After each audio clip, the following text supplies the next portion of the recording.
Yo, what is up, guys? Today, our target is Azathoth's formless flute, True Nimbra. We're breaking down this blind cosmic rhythm radiating from the center of the universe and the forced synchronization of our subconscious. Right now, I need you to turn off the lights in your room, pop in your earbuds, and just focus entirely on my voice. Guys, have you ever experienced that moment in the dead of night where you suddenly feel this insane, suffocating pressure, and you jolt awake with your heart literally beating out of your chest? Your whole body feels as heavy as wet concrete, and you literally can't move a single finger. Just that absolutely chilling experience where the only thing you can hear in the dead silence of your room is your own heartbeat echoing in your ears. We usually try to comfort ourselves by brushing it off with modern medical terms like sleep paralysis or stress-induced sleep apnea. But what if your heart wasn't pounding just because you were tired? What if, without you even realizing it, your mind was desperately trying to sync up to this incredibly distant, philosophically heavy beat, and you waking up was just your survival instinct snapping the connection at the last second? In our last video, we talked about that massive, formless vortex of energy, the ultimate chaos itself, Azathoth. That absolute void where all order loses its meaning and even time and space completely collapse. Today, we're starting from the absolute deepest abyss of the universe, where not even light can reach, to uncover the records of the primordial rhythm that hacks into our defenseless minds while we sleep. Welcome to Chapter 3 of the Codex. Let's get into it. Way before human history was ever recorded, actually, way before the stars even took their places and galaxies started spinning, there has been this endless, massive vibration right at the core of the universe. Unknown ancient texts described it as a thin, piercing, and completely deformed flute sound that doesn't have a single trace of actual melody. But guys, please don't picture this as some romantic human instrument where you put your lips to a mouthpiece and blow air into it. If you're imagining some aesthetic reed or metal tube making sweet music, you are way off. Because this isn't a sound you hear with your ears. It's this massive resonance that forces the literal skeleton of your soul and the deepest abyss of your existence to vibrate along with the universe's breathing. Alright, picture the heart of the universe. It's this breathtaking, overwhelming space where extreme light and pitch black shadows clash around the boiling throne of chaos. It's filled with this majestic, completely suffocating silence. And in that intense contrast of light and dark, you have these formless entities that don't even have proper eyes, mouths, or legs to stand on, just swarming the place. These are the lesser outer gods, and they're doing this blind, grotesque dance for one reason only: to keep the massive Lord of Destruction locked in an eternal sleep. And right there among them, hiding in the deep shadows, are the ones blasting out the vibrations that literally shake the foundation of the cosmos. According to expanded lore, this flute sound isn't coming from some simple tool. The sound itself is a living, breathing entity. It's an outer god known as the living rhythm, True Nimbra. Taking the grotesque shape of an instrument made of tangled, pale, smooth bones, it vibrates on its own, using the hands of faceless musicians to vomit out these cosmic waves. The rhythm they spit out has absolutely zero beat and zero scale. It just rips through space at completely unpredictable intervals, bending light, acting as a massive wave of sheer mass that physically crushes the shape of everything it touches. So, how exactly does this cosmic dissonance from the deep abyss actually reach us here on Earth? This is where the real nightmare fuel begins. Around 730 AD, wandering the completely empty Arabian desert, the Rub al-Khali, for over 10 years, was the mad poet Abdul al-Hazred, the guy who realized the starlight in the sky was a massive lie. Let's retrace his steps. Mainstream media usually just sums it up by saying he walked the desert and merged with the abyss, but the actual truth is way more detailed and epic. He pushed through an endless sandstorm and reached a structure supposedly built by a pre-human race, arriving deep underground at the nameless city. Even though it was the middle of the desert, this underground sanctuary was bizarrely sitting at 100% humidity, super damp, sticky air. The light from Alhazred's torch bounced off the wet, smooth obsidian walls of this subterranean world, scattering in this surreal, mystical way. And right there, in that pitch-black darkness, he heard that sound for the first time. And no, it wasn't just the wind howling through the rocks. This rhythm literally tore through the damp, sticky air and slammed into the old poet's chest, throwing his heartbeat completely out of whack. A human heart beats at a steady, rhythmic pace, right? That's the law of life. But as the underground darkness got thicker, his heart started desperately struggling, being forcefully synchronized to that erratic, oppressive rhythm beamed straight from space. His lungs tightened up, and this physics-breaking pressure hit his entire body, making his blood flow violently reverse like a tidal wave. He threw himself to the ground, plugging his ears as hard as he could, but the vibration wasn't outside. It was directly pounding the empty space inside his skull. Right before his sanity completely snapped, Alhazred collapsed under the immense pressure, looked up into the void, and screamed. Stop! Make it stop! This rhythm is not the promise of life.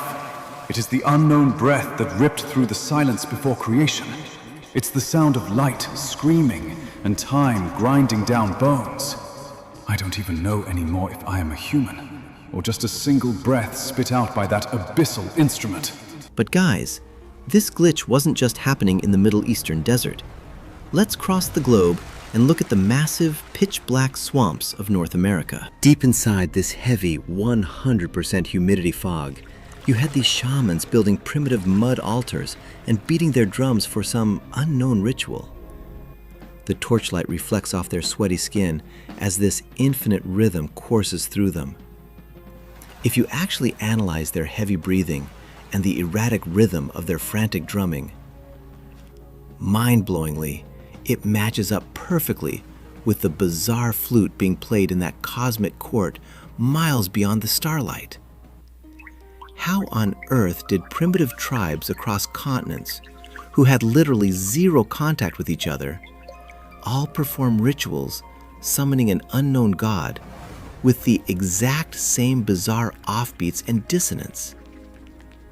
It's because their subconscious minds, either during sleep or extreme ritualistic trance, literally tapped into that cosmic frequency. They had no idea what they were even mimicking. They were just submitting to this massive presence burned into their souls, desperately trying to recreate that blind rhythm on Earth. In this insane contrast of red firelight and pitch-black darkness around the altar, the high priest's lips contort unnaturally as he spits out a direct revelation. Listen. Your pulse is nothing but a brief game permitted only for the dance of the abyss. Surrender your shallow egos before the formless breath.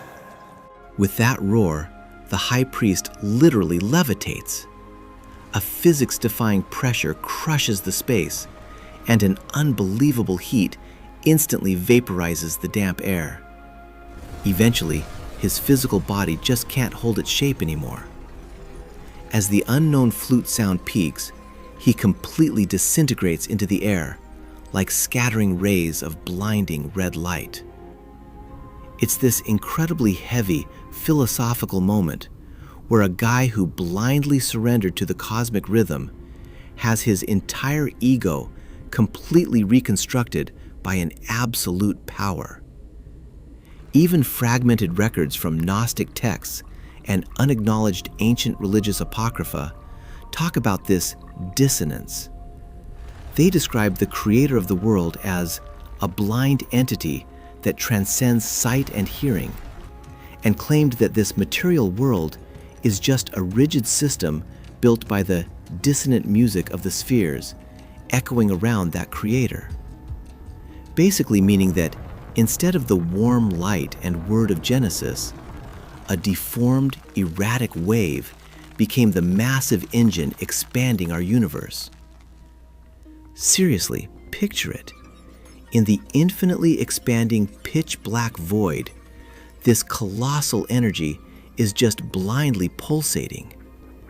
That wave turns into an invisible tsunami, crashing through dimensions, washing over our pale blue dot, and ruthlessly hacking into the fragile nervous systems of us tiny living creatures. When we fall asleep, the firewall our rational mind built just drops, and our most primal subconscious is left completely exposed to that massive cosmic wave. So this might actually be the real truth behind your sleep paralysis. It's the physical trace of your fragile ego being forcefully tuned to that massive, primordial rhythm reaching into your deepest subconscious, right before you managed to snap the connection. If you hadn't woken up from that suffocating pressure, your consciousness would have been completely sucked into that blind dance party in the cosmic court forever. In the face of this cosmic rhythm, human logic and thousands of years of philosophy just turn into meaningless dust. We might just be fragile little organisms in some random corner of a blind universe, completely clueless, just pulsing our veins to the beat of their flute. Alright, so that was the epic, mind-blowing lore of the cosmic rhythm and subconscious resonance described in classic literature and apocrypha. Truly the peak of cosmic horror. Dreamy, but packed with philosophical weight. Now, if we look at this through cultural anthropology or psychology, we get a super fascinating breakdown.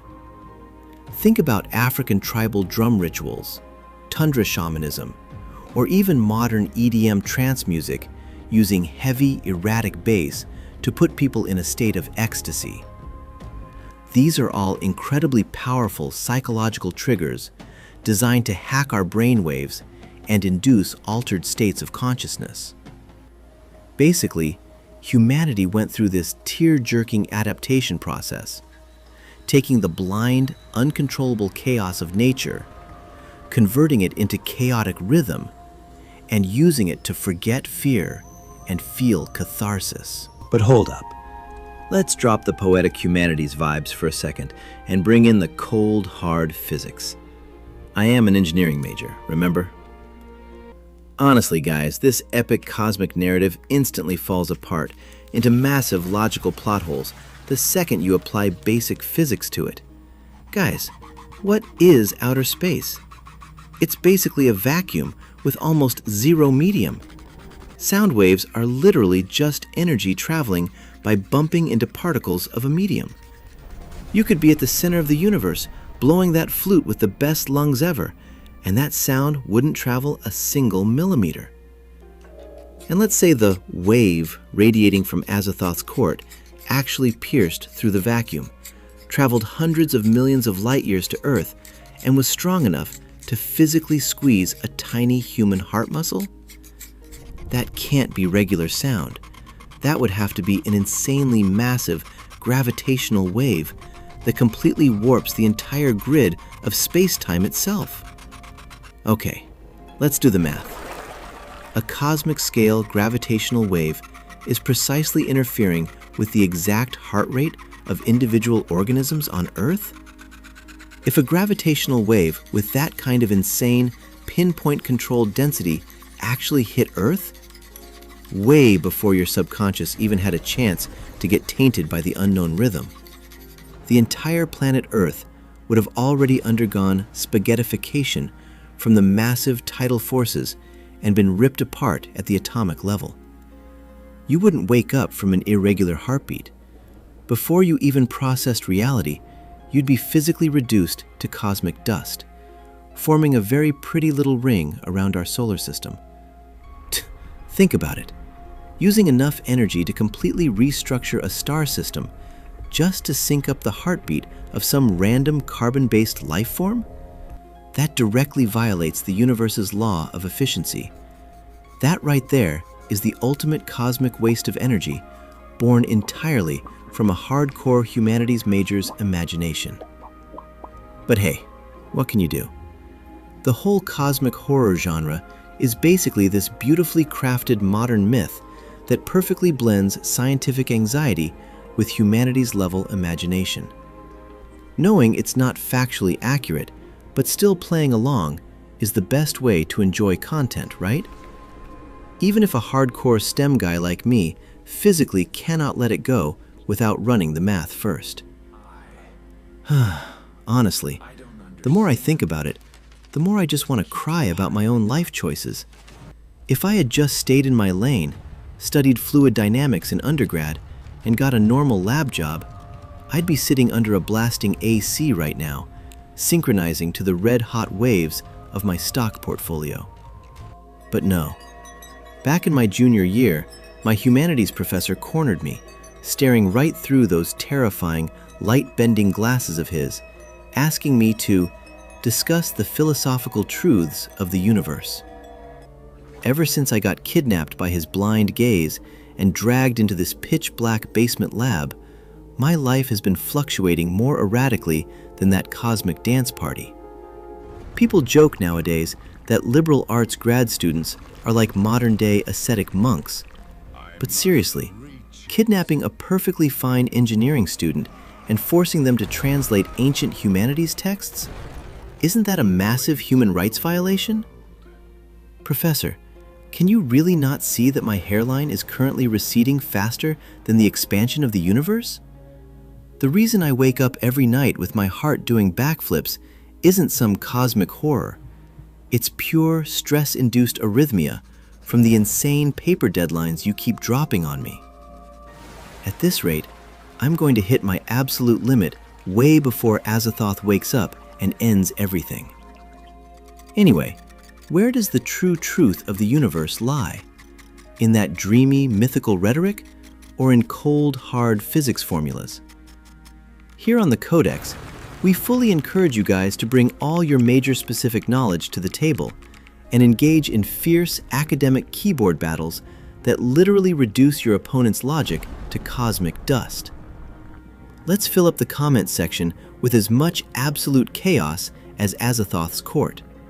Flex your majors, vent your frustrations, and drop your ultimate knowledge bombs down below. I'll catch you guys in the next episode. Peace.